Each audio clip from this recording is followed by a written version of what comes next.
السلام عليكم ورحمة الله، وأهلا وسهلا بكم في قناتكم عالم جوهرات. نتمنى يا ربي تكونوا كاملين بألف خير وفي تمام الصحة والعافية. وحنا على أبواب رمضان، سيدنا رمضان بدات كتعطي ريحته. فين وصلتوا في التوجاد والتحضيرات؟ الله يدخلوا علينا يا ربي بالصحة والسلامة وبالأعمال المتقبلة يا ربي. ومن بين أهم التحضيرات اللي كتكون في كل دار مغربية هي التحضيرات ديال السفوف أو سلو، وكذلك المعسلات الشبكية والبريوات ومعسلات أخرى. لذلك غنشارك معاكم طريقتي في تحضير العسل المنزلي، كيجي ناجح 100% واقتصادي، والنتيجة كما كتشوفوها نتوما كما كتشوفوا كيجي روعة يا سلام. انا متاكده الا جربتوه بهذه الطريقه غادي ينجح معكم وكما كتعرفوا هذا كيكون احسن من هذاك اللي كيتباع وكيشد في الشباكيه ولا اي معسله. وكذلك غنشارك معكم طريقتي في التنقيه الغسيل والتنقيه ديال الزنجلان بالاخص للمبتدئات. نتمنى تفاعلوا مع الفيديو بلي لايك ديالكم والاشتراك في القناه الا كنتو مازال ما اشتركتوش، وتضغطوا على زر الجرس باش دائما توصلوا بالجديد. وخليكم دابا مع الفيديو، تبعوه من الاول حتى الاخر، فرجه ممتعه. ونبداو بالعسل. بسم الله على بركه الله. كناخذوا قالب السكر اللي كتكون فيه 2 كيلو. كان عندكم غير سنيده خذوا نفس العبار 2 كيلو. بالحق ديال العسل ديال القلب كيجي افضل. وكنوضعوه في طنجره الضغط ونصبوا عليه طرو ديال الماء، وكنبقى نقابلوه مره تنخبيو عليه داك الماء وحتى حتى كيذوب، لان هو شويه كياخذ الوقت تقريبا واحد 6 حتى 7 ساعات عاد كيذوب. مثلا درتوه في الليل حتى الله غد ليه وطيبوه، طبعا ما تخليوش عريان، غطيوه. وعندنا هنايا حامضه كنقطعوها دوائر، وكذلك كنوضعوا هاد الخنيشه ديال ليبطون، شايط ليبطون. عندي هنايا منسم بالقرفه. الا ما كانش عندكم هاد ليبطون كديروا واحد الكميميسه ديال توب حياتي وتوضعوا فيها اتاي وعويد ديال القرفه، ولا كترميو هكذاك اتاي والعويد ديال القرفه باش يعطي نسمه زوينه. وكذلك يمكن لكم تنسموا بالليمون حتى هو كتجي النسمه ديالو زوينه. انا ما كانش متوفر عندي فاكتفيت فقط بهاد ليبطون والحامض. الحامض ضروري باش كيصدق معكم هاد العسل.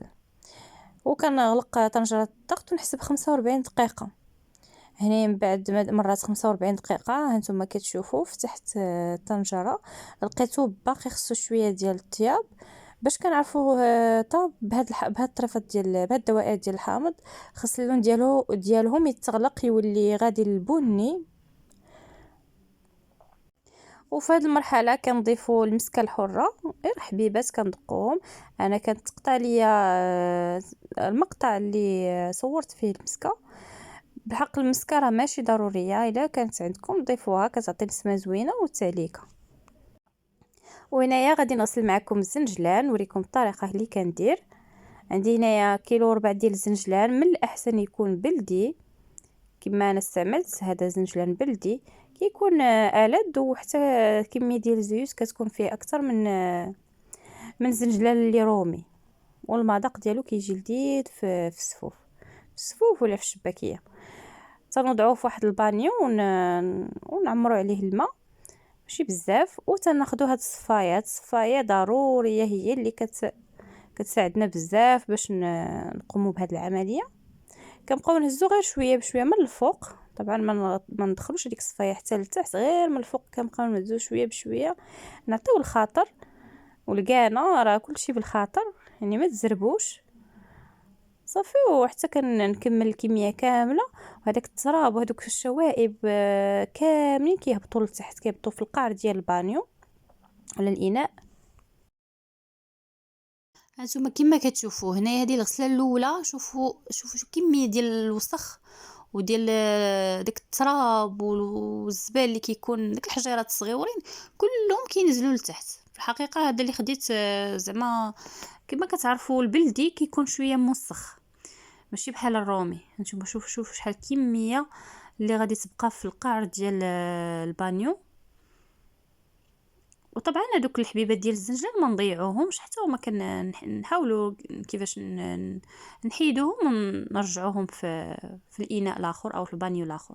صافي، هاد العمليه كنديرها 3 المرات، كنبقى نغسلو حتى كيصفى الماء وكي ما يبقاش فيه داك التراب.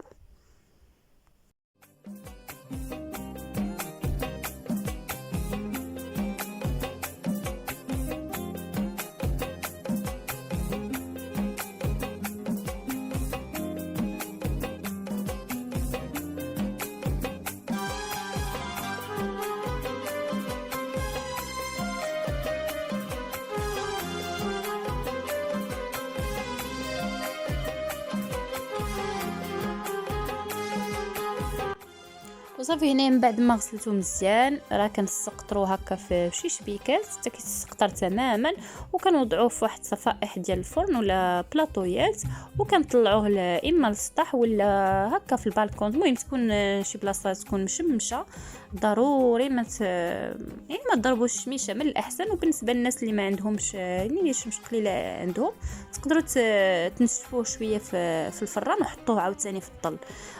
المهم ضروري خصو ينشف. هنا طلعته للسطح، طلعت مع هذاك شويه ديال الزيتون كما كتشوفوا. صافي ودغيا ما كان تبارك الله نهار مشمش، ما خداش وقت طويل، واحد ساعتين بحال هكاك ونزلته.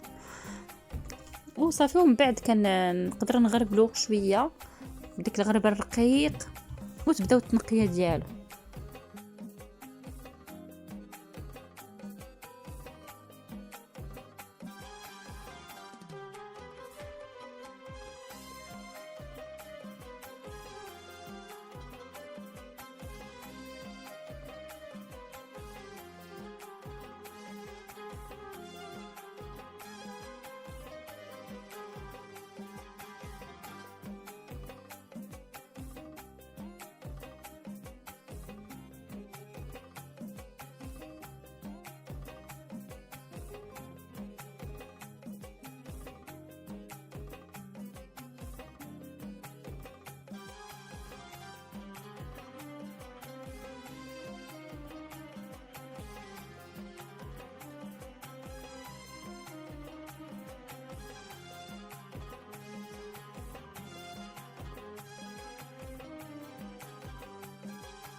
وهانتوما هنايا ملي كنت كنقيه في الحقيقه ما لقيتش فيه بزاف ديال الحجار وبزاف ديال يعني داك التراب، داك الشوائب كامله مشات في الغسيل. هاد الطريقه راه سهله ومبسطه وشاركتها معكم، نتمنى تعجبكم بالاخص للمبتدئات.